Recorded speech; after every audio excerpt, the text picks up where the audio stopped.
Finalmente chegamos aí na terceira e última parte do crossover das equipes de dinossauros. A gente vai comentar hoje o que rolou no episódio e o que a gente achou. Olá, Nação Ranger, tudo bem com vocês? Finalmente chegou o dia de comentarmos aqui o crossover que reúne as equipes de dinossauro mais Beast Morphers, né? Um grande crossover aí que começou como um arco aí desde o episódio 9 chegando até agora. Exatamente, tivemos aí do episódio 9 ao episódio 13 e um episódio extra no meio. Que é o 12.5, né? 12.5 para poder montar este grande crossover, como o Rafa mencionou, é o maior crossover que a gente já teve até então. Mesmo não sendo com a cena de todas as equipes juntas, ele já vem sendo construído e a gente tem que levar isso em consideração. Não podemos só contar um episódio 12.5 e o 13. Eu vi muita gente falando, eu posso assistir só o episódio de crossover. Eu falei, pode, você é livre para assistir o que você quiser. Porém, muitas informações vão ficar no ar. Principalmente porque os Dino Charge aparecem novamente, ou seja, eles apareceram previamente, tem uma relação com o Keeper, tem uma relação com o Morphedes, então você precisa estar ambientado, inclusive o Goldar também. Como é que o Goldar volta? Então você tem que voltar alguns episódios para saber o que está rolando. Exatamente. Episódio 13, Greedy Connection, aí a conexão da rede de morfagem, um título que a gente estava especulando bastante, tanto aqui no canal quanto no podcast. Por que esse título? Esse título é importante de alguma forma e a gente descobre que né? Qual é a história do episódio, Ana? Então, gente, o episódio começa com o Keeper lá na Greedy Battle Force, voltando aí de não sabemos onde. É porque ele tá com a nave, né? Uma nave, porque ele saiu no ninja lá, desapareceu no último episódio e voltou com a nave. Eu achei que aquela nave ia ter alguma coisa, sei lá, será que é a nave do Jay? Será que foi ele que trouxe? Para que o Jay chegou tão rápido, sei lá, mais pra frente? Vamos ver, né? Vamos ver. E aí ele vai direto no Devon e começa a falar que, olha, eu tive uma visão. E nessa visão eu só vi você, especificamente, com vários Rangers lutando e perdendo. E você tem que tomar cuidado, porque a rede de morfagem tá alertando você que vai ter essa batalha e você vai ser atingido por um meteoro. E o Devon se faz de desentendido, né? Assim, não, você tá doido. Esse negócio de rede de morfagem, essa coisa meio mística, não acontece, não existe. Eu achei um pouco fora de personagem. Não, mas parte dele. Ele fala, Ana, que ele entende a rede de morfagem, porque as armas da Greedy Battle Force vêm dali, mas eu acho que o Devon ele não entende o conceito. Na verdade, eu acho que foi uma maneira que ele usou pra fugir dessa responsabilidade pra jogar, né? Porque a gente viu no episódio anterior que ele tava indo pra um campeonato, e você sabe como é o Devon com videogame, é sempre em primeiro lugar. Infelizmente é assim. Eu não sei, eu achei meio estranho, assim, porque ele é sempre um Ranger Vermelho muito responsável, né? E nesse momento, com essa parte mais mística, porque o Keeper é um personagem mais místico, ele meio que não botou muita fé, né, no que o Keeper tava falando. Agora, a coisa que me deixou muito intrigado nisso tudo é que o Keeper, ele conhece a rede de morfagem e ele diz que ele manipula os poderes da rede para fazer várias coisas. Então a gente tem aí, meio que batendo o martelo finalmente, que as energemas têm ligação com a rede de morfagem. A gente tinha especulado isso em vídeos passados, em quadrinhos, tá aí a confirmação. Exatamente, e o que ele usa para fazer essa manipulação é o cajado dele. Por isso que o cajado dele ficou com o Evox, porque é ele que vai veicular a rede de morfagem. O lance é que o Keeper diz que na visão dele um meteoro vai atingir o Devon, e é justamente isso que acontece, né? O meteoro cai quando o Devon tá indo de moto lá pro campeonato. A gente vai descobrir depois que é um meteorito que tem uma grande energia, um pulso magnético, só que em paralelo a isso, lá na dimensão de Dino Charge, os Rangers estão com um problemão. Eles foram atacados pelo Goldar Maximus, que agora ele mesmo se intitulou aí com este nome. E ele tá simplesmente acabando com os Dino Charge. Ele já conseguiu praticamente mais da metade das energemas do time. Junto com o Snide, né? Junto com o Snide, que também tá auxiliando, que sobreviveu do último episódio. E o Tyler consegue mandar uma mensagem interdimensional. Eu tô gostando muito disso, porque eu quero, inclusive, que nas próximas temporadas continue esse lance de mensagem interdimensional aí. Tô gostando. E aí ele avisa a Greedy Battle Force que eles precisam de reforço. E a comandante Shaw imediatamente despacha os Rangers que estão ali, né, menos o Devon, que tá perdido, tomando um meteoro na cabeça, pra a dimensão dos Dino Rangers. Lá eles que chamam, né, porque eles não têm um dispositivo lá na Greedy Battle Force, eles são chamados de lá, aí abre um portal, eles vão pra tentar ajudar, mas não conseguem, eles apanham feio lá na mão do Goldar e do Snide. A gente descobre também que tem um subplot, né? O Evox está tentando criar um Zord dele com a ajuda das energemas, então a gente descobre o que foi que ele conversou com o Keeper lá em episódios passados, que é que ele tirou daquele papo da história das energemas, foi para criar um Zord meio híbrido de vários dinossauros, que vai ser importante lá pro final. O Devon volta, pra Guilty Battle Force. Comandante, você não sabe o que aconteceu, caiu um negócio em mim, um meteoro, eu acredito, agora eu acredito. E aí vem a parte que eu mais gostei no episódio, eu tava assistindo com a Ana no momento, eu fiquei até emocionado porque é algo que a gente vem comentando há muito tempo aqui no canal, sobretudo por conta dos quadrinhos, de como a rede de morfagem é importante para a mitologia da franquia, né? Porque o Devon vai diretamente para dentro de uma torre de Morphex, é assim, Ana, que acontece? Exato, ele tem a ideia de que o meteorito ele pode, junto com a rede de morfagem, mandar uma mensagem que atinja todos os Rangers que estejam conectados e possam atender esse chamado. Então ele vai para essa torre de Morphex e ele literalmente entra na rede de morfagem. Legal, que é uma cena muito quadrinho, inclusive tem várias semelhanças. E eu gostei muito daquilo, fiquei realmente contente que eles aproveitaram esse tipo de material da lore, porque tem gente que não acompanha o universo expandido e só depende da série de TV para saber o que está acontecendo. Exatamente, e assim que ele entra e faz o pedido, né, para que algum Ranger auxilie, né, essa batalha que está acontecendo na dimensão dos Dino Rangers, o Jason aparece de um portal. Só que antes, dentro da rocha, sai a moeda do poder do Ranger Vermelho, a moeda do Tiranossauro. Mas tem duas coisas que eu gostaria de frisar nessa parte da volta do Jason. A primeira é que também te bate outro martelo. Quando o mundo está em grande perigo, a rede de morfagem faz o quê? Ela ajuda a humanidade, ela traz de volta os poderes dos Rangers que se perderam com o tempo. Isso já havia sido comentado lá em Super Mega Force, mas em off, né? O pessoal comentou assim em roteiro, em enciclopédia, esse livro que tá aqui atrás. Então a gente sabe agora que em grandes situações de perigo a rede vai ajudar de alguma forma os Power Rangers e quem for que tá precisando de ajuda de verdade. Exato, ele reativa o poder. E aí fica aquela dúvida, né? Quem foi que mandou esse meteorito com a moeda do poder do Jason? Será que foi a própria rede de morfagem que despachou aquilo de algum lugar? Será que foi o Billy? Será que foi o Billy em Actar, que é o que eu gostaria que acontecesse, já que o Billy, né, constrói Zord, com certo centro de comando, reconstrói moeda de poder, então assim, podia ser ele, né? Só que quando o Jason aparece e ele conversa com o Devon, ele não só conhece o Devon, como também conhece a Guilty Battle Force. Qual é a relação de Jason com essa organização? A gente não sabe ainda, a temporada ainda não terminou, eu fico aí meio que encucado com isso. Ele chegou muito rápido. É isso. Ele chegou muito rápido. O Devon falou assim, me ajude, ele, tô aqui. Eu falei, opa, como assim?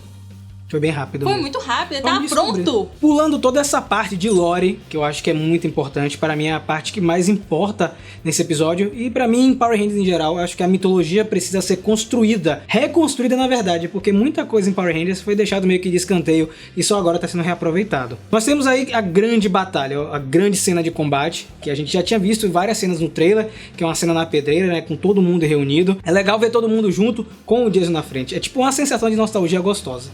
Pois é, o Jason então junto com o Devon vai para a dimensão de Dino Charge e pra mim nesse momento é o momento que o episódio perde um pouco de força. Eu acho que ele ia bem forte até este momento e quando eles chegam lá eu acho que começa uma correria muito grande e o roteiro dá uma perdida assim um pouco no foco. Por que, Ana, você acha isso? Assim que eles atravessam, né, o portal, o Tyler já corta ali qualquer tipo de interação que teria naquela equipe na volta do primeiro Ranger Vermelho da história que está ali como o único Ranger do passado até aquele momento para ajudá-los. Então o Tyler fala assim, não tem tempo pra gente se introduzir aqui. Aquele momento pra mim era um momento de liderança do Jason. Era o momento dele chegar, ele dar as ordens, acontece depois que o Tyler fala isso, mas dá aquela quebrada de clima naquele momento. Entendi. Eu até entendo porque eles fizeram isso, porque... Acelerar, né? Não só isso, como também eles estão na dimensão de Dino Charge, né? Ou seja, o Ranger Vermelho responsável por aquela dimensão é o Tyler. E o Jason não existe ali também, né? O Jason não existe ali, mas também porque no crossover da versão original é um filme dessa temporada, né? De Kyoryuger, que é Dino Charge, ou seja, o Dino Charge Ranger Vermelho vai estar sempre no meio. Inclusive de já tudo. tinha sido comentado anteriormente, a gente já sabia que ia ser Exatamente. destaque para Dino Charge. Mas eu achei que foi um banho de água fria naquele momento. Eu acho que o ator ficou meio... Mas isso compensa deslocado. depois, hein? Naquela parte que ele chega ali na pedreira, que ele vai andando, toca tipo um solo de guitarra, assim, bem pesadinho. E quando ele joga a moeda do poder pro alto, eu acho aquilo ali maravilhoso. Inclusive, se prestarem bem atenção, sai a energia da rede de morfagem da moeda. E é isso que traz as outras equipes, na verdade o resto de Mighty Morphin e a equipe de Dino Trovão, que a gente também já havia comentado que não teria destaque no episódio, porque os atores não estavam disponíveis para voltar. Mesmo. E não teve mesmo, né? Até porque eu tava, assim, conversando com outros amigos meus, esse crossover em forma geral, né, tanto na versão japonesa quanto na americana, ele não dá muito destaque pro Dino Trovão e no caso a contraparte dele japonesa, que é a Baranger. Então fica meio que apagado e, como você disse, o destaque fica para Dino Charge. Não tem como mudar isso, seria muito mais trabalhoso. Eu acho que inclusive foi muito boa a sacada de colocar toda essa batalha acontecendo no universo de Dino Charge, que aí dá uma explicação, um embasamento do porquê esse foco nessa equipe. Eu também gosto muito dessa cena. O Jason, como sempre, eu falo sempre isso, ele é muito forte, a cena de ele morfagem passa uma segurança pra você, ele passa a liderança, você olha pra ele, você escuta a voz dele, você vê que é aquele cara ali que você tem que seguir no momento. E a cena de morfagem é linda, de todos eles, né? O Instant Morph, gosto muito. Eu gosto muito dessa cena, como eu falei, o Jason torna tudo melhor, né? Ter ele de volta é muito gratificante. Mas eu senti uma falta ali de uma fala ou duas no roteiro dele invocando os poderes jurássicos antes de jogar a moeda, falando assim: isso aí não é um exército, eu vou invocar o verdadeiro exército jurássico, eu vou trazer todos os guerreiros dinossauro de todos os tempos e aí trazer o pessoal ali e aquilo ia ser mais significativo. Eu entendo que o poderzinho que saiu da moeda foi, né, no lugar dessas falas, mas eu achei que a entrada dos Rangers foi meio fraca. Uma coisa, eu vi o pessoal falando, poxa, não tiveram outros atores do passado. Gente, nem na versão japonesa tem. É muito complicado trazer ator, porque a gente já comentou aqui no canal, inclusive, para trazer um ator de Power Rangers, tem que ver se o sindicato de atores permite que ele volte. O Austin John, que é o Jason, só conseguiu agora fazer um contrato para voltar em uma temporada. O Billy, que é o David Ost, conseguiu durante a exibição de Beast Morphers, ou seja, a partir de Dino Fury, ele tá liberado para aparecer. Inclusive, ele tá querendo voltar, então a gente tem que ter um pouco de paciência. Uma coisa que eu tava percebendo, que a gente conferiu as duas versões, é que tiveram algumas cenas pequenas que foram cortadas. Então, havia sido comentado anteriormente que nós teríamos nesse episódio algumas cenas cortadas, e elas seriam posteriormente postadas na internet, assim como foi em 2018 com Dimensões em Perigo, né? Aquela cena do Tommy estendida não tem no episódio, só tem na internet. Vamos torcer que a gente tenha mais material, mas eu acho que de certa forma, por tudo que foi construído até esse episódio, valeu a pena, e é bom ter o Jason de volta, porque a gente pode trabalhar com o personagem em outras ocasiões. Exatamente. A gente tem também uma batalha de Zord que acontece no final, que o Evox consegue fazer o Zord mutante, dinossauro alienígena que solta lasers, tentáculos, né? Negócio muito louco. E, claro, os poderes de dinossauro vêm e os 3 Zords são invocados. Megazords, né? Os 3 Megazords são invocados e, obviamente, eles vão dar conta, né? Porque os 3 Megazords maravilhosos ali acaba logo a batalha. O legal é que eles utilizaram cenas antigas dos Rangers dentro do cockpit do Megazord, algo que não tem na versão japonesa. Eles simplesmente aparecem e lutam. A gente não sabe nem se os Rangers estão pilotando os Megazords. Nesse caso, a gente tem o Dino Trovão, o Mighty Morphin e Dino Charge. E o Devon, que entra na batalha também, é muito legal. E eles conseguem destruir o Zord e o Evox escapa. Só que tem uma coisa, Ana, o Evox ainda tá com aquele dispositivo do Ryjack. Será que isso vai ser utilizado nos próximos episódios? Não sei. Pois é, ele pode trazer mais alguém de volta aí. Tem algumas armas que sobraram, né? Até porque, no seguinte, num trailer passado que a gente comentou, tem uma cena que o Evox está regenerando alguns Robotrons que foram destruídos anteriormente. Será que é por conta desse dispositivo? A gente não sabe, infelizmente. É bem possível, a gente tem que ficar de olho aí nos próximos episódios. Mas eu tô percebendo uma coisa estranha aqui durante a gravação. Acho que tá tendo uma interferência aqui. Deixa eu ver o que tá acontecendo. Vocês me dão uma licencinha aqui. Eu sei que eu tô invadindo o espaço aqui do vídeo do canal do Megapower, mas vocês sabem bem que o centro de comando ele tá numa pausa leve aí, né? Vocês sabem, eu tô de licença paternidade, acabei de ser pai, mas não poderia deixar de vir aqui dar aí minha contribuição, meus centavinhos sobre o que a gente viu aí nesse 13º episódio da segunda temporada de Beast Morphers aí, o Grid Connections, cara. Achei um episódio bacana, um episódio divertido para 20 e poucos minutos, mas achei alguns problemas, tinha algumas coisinhas que me incomodaram nesse episódio. Por exemplo, a gente tem um episódio ele indo num ritmo bacana, tem um episódio ele subindo, é como se fosse uma ladeira, que ele estivesse subindo, quando ele chegou no topo ali, foi justamente aquela cena que vemos o Devon, ele entrar ali na grelha, ali na rede de morfagem, mixed feelings, sabe? A gente sabe que a expectativa é o maior inimigo nessas horas, porque tanto eu quanto o Rafa quanto a Ana, a gente tá aí cantando, né, essa bola, torcendo para ser um baita episódio há muito tempo já no nosso podcast, mas infelizmente quando chegou na hora, as nossas teorias e a nossa vontade era muito maior. Não é um episódio de se jogar fora, eu acho que é um episódio que tem momentos bacanas, né? A gente tem ali, como eu falei, o momento do Devil entrando na rede de morfagem, a gente tem o Keeper aparecendo novamente, tem elementos legais, mas a execução falhou um pouquinho.